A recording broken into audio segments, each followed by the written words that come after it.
Is that something you guys can relate to? Did you have arts in your school like that, or was it? I know budget cuts kind of always mess up that. We're old enough to have been around before the budget cuts, but yeah, that's where I found art in school.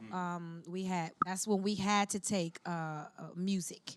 I remember 5th grade. I wasn't in a private school. It was just school in Northeast D.C. It doesn't exist anymore, Kingsman.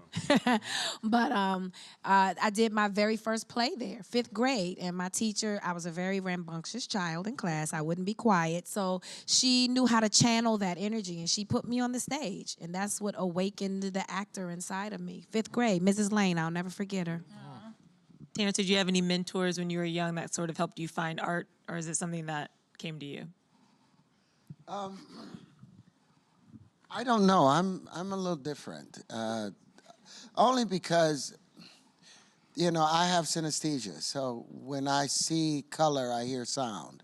When I hear sound, I sense shape. So everything has always been art to me. That's why I was asking them to take a look and see what they understand, and not to forget and forsake that you might see things a little different than everybody else. And it's okay to feel like that. So most of the teachers, I was pretty disruptive too, you know, but they would suspend me instead of nurturing it. But I wasn't as pretty as Taraji was.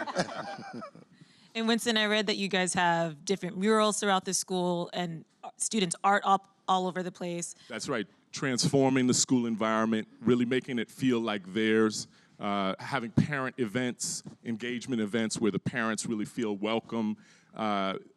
It really, you feel the difference. We want you to walk into that school and really sense that something has changed in that learning environment.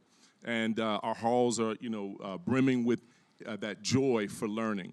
The many years of obsession sort of with standardized testing, albeit a portion, but it has really done a number on our teachers and our students. Some have really needed a sort of reawakening, a connection to the learning experience. And what I'm finding right now, I think we're putting so much emphasis on the government, on our schools teaching certain things, but really it's the selfish gene that runs in everything and keeps everything going. That selfish gene lives in you. And if you're not being taught, you need to seek and ask and seek out those questions because they're necessary for you to live. You should question everything. Disrupt as much as you can. Question the Platonic solids. Don't accept them like, oh, well, they've been here for 6,000 years. Question the reality that all energy in the universe is expressed in motion. All motion is expressed in waves. So where does the straight lines come from to create the polygons or the polyhedrons or to create any of these shapes? The Platonic solids must be illusions.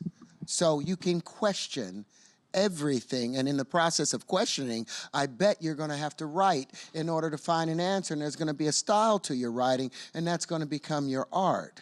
There's curves in everything. Start taking apart everything, and you will find the artist in you, because that artist will have to express the new understanding that you have. I love that. I think so quickly people are like, well, I can't draw, or I can't sing. You know, because they put it in the book, or, you know, if you sing, you have to sing like this. And I've heard people sing with a hoarse voice. It's not about how pretty your voice sounds. I want to feel you.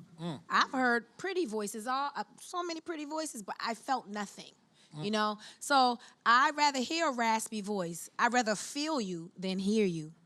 And really, the beauty is in the eye of the beholder. And for so long, in terms of art, the art was monopolized by a certain type of people of a certain persuasion that said this was great and this is worth $20 million.